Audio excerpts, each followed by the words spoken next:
बिल्कुल। अप्रैल का अगर वो किस्सा आप ले ले और ये 12 दिन ले ले और पारित होता था, पिछले 2 दिनों में पॉलिटिकल क्लास को ये एहसास होने लगा कि ये एक बहुत बड़ी मुश्किल हमारे लिए हो रही है, क्योंकि अक्रॉस द स्पेक्ट्रम सारा पॉलिटिकल क्लास इसमें दोषी ठहराया जा रहा था। सरकार कांग्रेस की है इसलिए उसके ऊपर दोष आता है, और जिस तरह से उन्होंने पिछले 10 दिनों में इसको मैनेज किया वो एक बहुत ही इनफेक्चुअल मैनेजमेंट था, इसलिए उनके ऊपर दोष चला गया। लेकिन ये पूरे पॉलिटिकल क्लास के खिलाफ के अविश्वास का एक प्रस्ताव था, और मुझे लगता है उससे बचने के लिए तुषार जी आपकी बात हमने सुनी। एक बार मैं चाहता हूं अभी हमारे साथ जुड़े हैं जगदंबिका पाल, कांग्रेस के वरिष्ठ नेता, यूपी से सांसद जगदंबिका पाल जी। आपने सुना तुषार गांधी, हालांकि वो आपके मन की बात कह रहे थे, वो गुजरात का रेफरेंस दे रहे थे जहां गुजरात में लोकायुक्त नहीं है। वो ये कह रहे थे कि बीजेपी संसद में जो चेहरा बीजेपी का दिखता है वो एक तरह से, अगर उनके शब्दों को मैं कोट करूं, हालांकि शायद कहीं सही नहीं होगा, उन्होंने कहा कि यह बीजेपी का दोगलापन है। मैं तुषार गांधी के शब्दों को रिपीट कर रहा हूं। लेकिन सवाल यह भी उठता है कि कांग्रेस इतनी पुरानी पार्टी, 1885 की पार्टी, ऐतिहासिक इतिहास रहा है कांग्रेस का, उसके बाद कांग्रेस भी आखिरकार 43 सालों में कभी कांग्रेस ने कोशिश नहीं की सच्चे दिल से कि लोकपाल जैसा मजबूत कानून बने। और आज अगर कांग्रेस ने भी सहमति जताई, आज संदीप दीक्षित ने अगर संसद में अन्ना हजारे की तीनों मांगों पर पार्टी की तरफ से समर्थन किया, तो तब जब 12 दिन से अन्ना हजारे अनशन पर थे, वो तब जब कांग्रेस को भी लगा अब कोई रास्ता नहीं बचा है। क्या कहेंगे जगदंबिका पाल जी? नहीं, ऐसा नहीं है।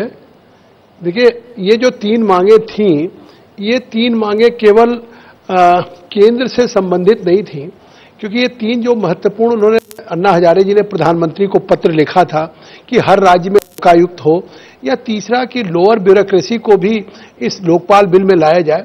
इस पे निश्चित तौर से कहीं न कहीं संपूर्ण सदन को विश्वास में लेने की बात थी, तभी ये बात हो सकती थी।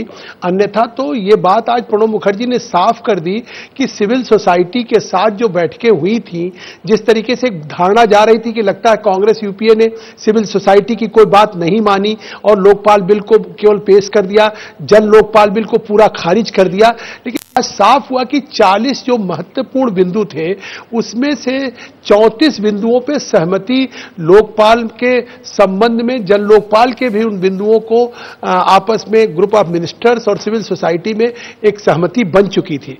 3 जो असहमति के बिंदु रह गए थे, आज मुझे खुशी है कि जिस तरह से संपूर्ण सदन ने उस पर अपनी एक भावना और सैद्धांतिक एकता प्रदर्शित की है, मैं तुषार गांधी जी की बातों से इस बात पर सहमत हूं।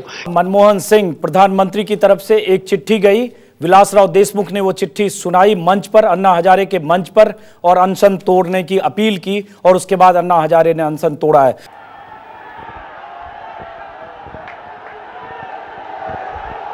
हम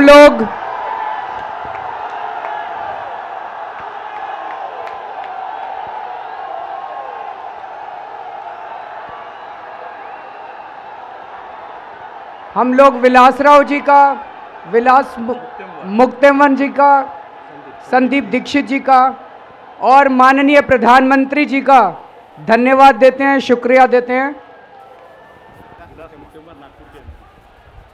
मैं निवेदन करूंगा विलासराव जी से कि जो संदेश है प्रधानमंत्री जी का, वो कृपया अगर पढ़ के सुनाए तो बहुत मेहरबानी होगी।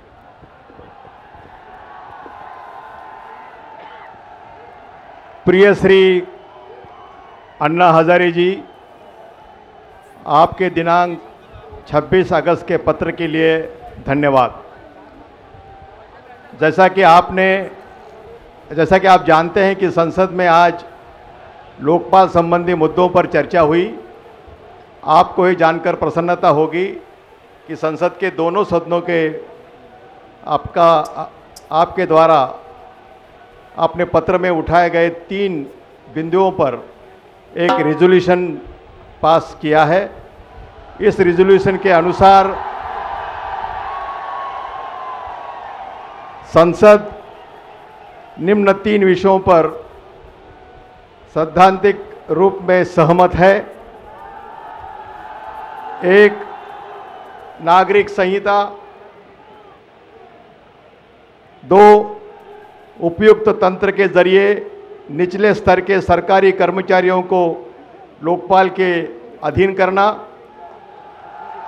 और तीसरा राज्यों में लोक आयुक्त स्थापना।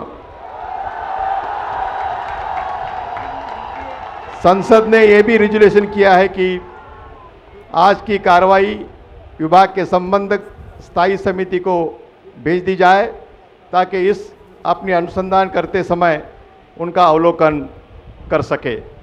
आशा है कि आप संसद के रिजोल्यूशन को देखते हुए अपना अनशन अविलंब समाप्त करेंगे और पुनः पूर्ण स्वस्थ होंगे। हम सब आपके स्वास्थ्य की कामना करते हैं। शुभकामनाओं के सहित आपका मनमोहन सिंह, प्रधानमंत्री, भारत सरकार। धन्यवाद। आपने सुना, प्रधानमंत्री की तरफ से एक चिट्ठी गई, विलासराव देशमुख ने वो चिट्ठी सुनाई मंच पर, उसके बाद अन्ना हजारे ने अनशन तोड़ा है। हम इस पर लगातार चर्चा भी कर रहे हैं, खबरें भी दिखा रहे हैं, अपडेट भी दिखा रहे हैं, और जहां जहां जश्न का माहौल है वो भी दिखा रहे हैं।